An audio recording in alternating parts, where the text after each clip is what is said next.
What's going on, everybody? KingofDragons 5000 here, coming at you with another figure review. Today we'll be having a look at the McFarlane Toys DC Direct Page Punchers Injustice 2 Batman.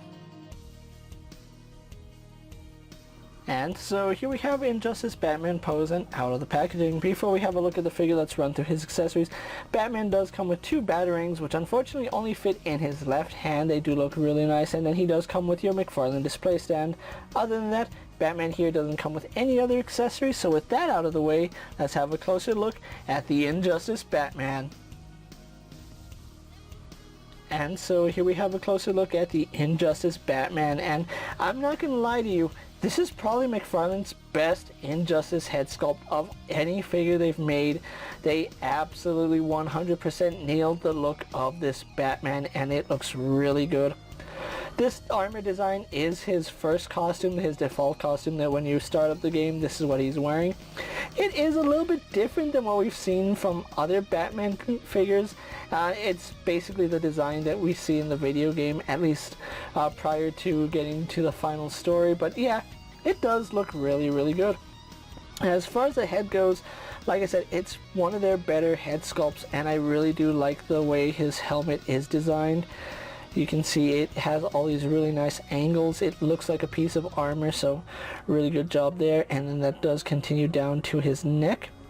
His cape is attached here at his shoulders, unlike your traditional Batman cowl where it wraps around. His is just attached at the shoulders, and it does look really cool. One thing that throws me off is the same color of the bat insignia that we have here. It matches the armor. Now, in the actual game, the bat should be a darker shade of gray. I don't know why McFarlane didn't paint it. It kind of gets lost in the armor if you see it from a distance. So the only way you can tell it's Batman is the silhouette. I do like the fact that they did add some coloration here. You can see his undersuit is black, which that is how it was in the game. Although, to be 100% fair, they did miss some parts on his costume. For example, the inner part of his arm right here, this should be black. You can see it does have the same texturing that we see right here on his crotch piece and on the legs. So I don't know why they molded it in gray plastic. It kind of gets lost in translation there. And then we do have some areas underneath his arm that could have benefited from some black paint. So yeah, a little bit unfortunate. And you can see it should continue this color scheme right here, but instead it just follows this gray color. Now, I've looked through several different images of the video game, and it is accurate to the gray, although I feel like the gray should be a little bit shinier in some parts. They did a really good job with the sculpt, just like you would expect McFarlane to do. But yeah, it's kind of plain that they didn't add much paint on Batman. You can see right here on the back we have some black paint. Again, the inner caps should be black as well. His cape is very nicely detailed. I love the way the cape looks. You can see the Kevlar weave on his cape, making it bulletproof, and it does have some trim on it. So yeah, really nice. And then the scallops also look really good here. You can see them just flowing really nicely. Really good cape on this Batman. Moving on to his arms, where we have some more armor. You can see he does implement the fins right here. That they're actually kind of sturdy. They're not as soft as you would expect. They do have some give, but yeah, they can actually poke you if you're not aware of where you're putting your fingers. And yeah, look at that. That one doesn't even want to bend, and it's really poking me right there. This one, oh yeah, that does the same thing.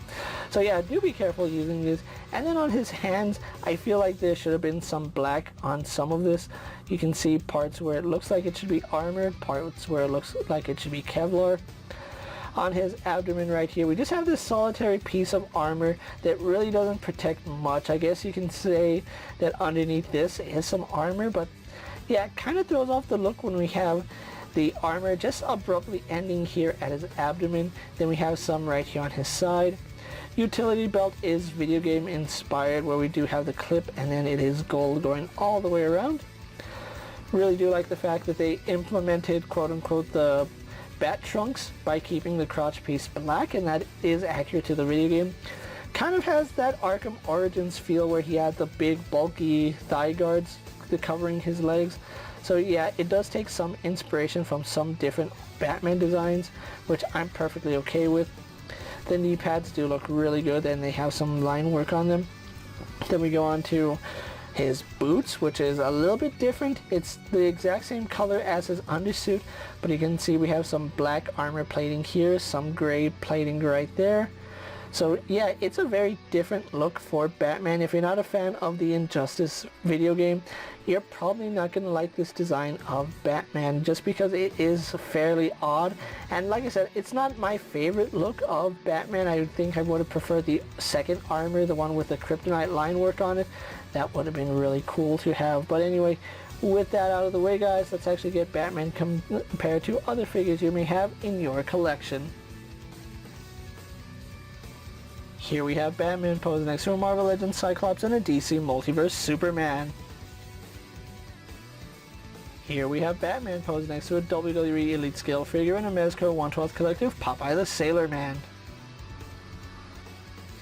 And for one final comparison, here we do have Batman posed next to a Lightning Collection White Range and a Star Wars Black Series Mandalorian. So with the comparisons out of the way, let's actually have a look at Batman's articulation. Now, Batman does have a double ball joint in the head, which does let him look up to about right there. He can look down to about right there, and we do get some pretty impressive head tilt. Does turn left and right, no problem. Arms on a ball socket, so those do go around really nicely, forward, back, up and down as you need to. Arms do go out to the side to about right there. It is a little bit hindered by his shoulder pad. I kind of wish that they had connected the shoulder pad to his shoulder, maybe his bicep, rather than up here in the cape. I think that really does make it look bad, especially when you raise his arm up. If that had followed the arm, I think that would have been better, but yeah. Goes out to the side, goes all the way around, does catch the elbow or the shoulder pad right there, so you really don't get all the way around. Unfortunately, that is a misstep by McFarlane. He does have a bicep swivel, which is kind of tight on mine. We get a double bend here in the elbow, going to about right there. Then we do have a ball joint here in the wrist, which does hinge up and down, or we can rotate that joint to have in and out movement, and then of course it does rotate on that pin. He does have a ball joint here in the torso, which does lean back to about right there. Leans forward, not at all. We get no forward mobility on this joint. Does tilt to the side really nicely.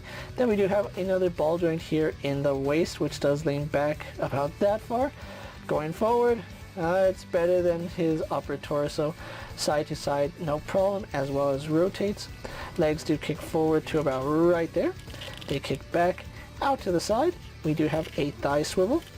Very hindered thigh swivel, but it does swivel inward, so I guess that does count. We do have a double bend here in the knee, going to about right there, kind of chunky right here at his knee, so he doesn't go all the way back. Foot is on that same ball hinge, so we do have rotation at the ankle. We have a hinge which goes forward and back really nicely. Forward facing pin for rocker ankle, and then we can give him a true rocker ankle with that joint. And then finally we have that really generous toe hinge that McFarlane is known for. So overall, Batman has some pretty decent articulation, and I do mean decent. Some of it could be better if they implemented his design just a little bit different. So with that being said, guys, let's actually get Batman posed for my final thoughts, and then we'll wrap up this review. And so here we have the Page Punchers Injustice 2 Batman pose for my final thoughts, and overall, I think McFarlane has done a really good job with this figure. I really love the likeness to the in-game model that this figure actually has. The head looks perfect. Although I would say some paint apps could be a little bit better. It would have been nice to see a little bit more paint difference in the armor, just to differentiate plates of armor versus the actual costume itself. I think that's one thing that McFarlane kind of missed out on this figure. Even though there are some parts that are painted and they're painted well, a little more paint would have gone a long way with this figure. Now, this Batman is pretty good. I do like the way he came out. It's not my favorite look from Injustice, but it's still a really solid look for Batman. Now, as far as accessories go, this Batman is relatively lacking. We do get 2 batarangs, but he only has one hand to hold them, and having him hold both of them at the same time kind of does make it a little bit tricky. I do like the fact that we got batarangs, but maybe a grapple hook would have also been nice. Some more bat gadgets would have also been cool. This Batman is still pretty solid of a figure, but it's not everyone's design for Batman. And if you don't like the Injustice design, you're probably not going to like this Batman, especially that he does have some restrictions in his armor that hinder articulation that would really turn this figure off to a lot of people. If you want to give this Batman a shot, definitely check him out. He is $25. Unfortunately, because he is part of the Page Punches, you do get a comic book, which I kind of did break it down in Series 1 with a $20 figure and the $5 comic book. It kind of evens itself out. Overall, I do recommend this Batman if you're a fan of Injustice or just this overall design in general. If you can find him and pick him up, I really recommend you do. He will look great next to all your other Injustice characters, so that is a bonus. If you're not into the Injustice, I can see this as an absolute pass.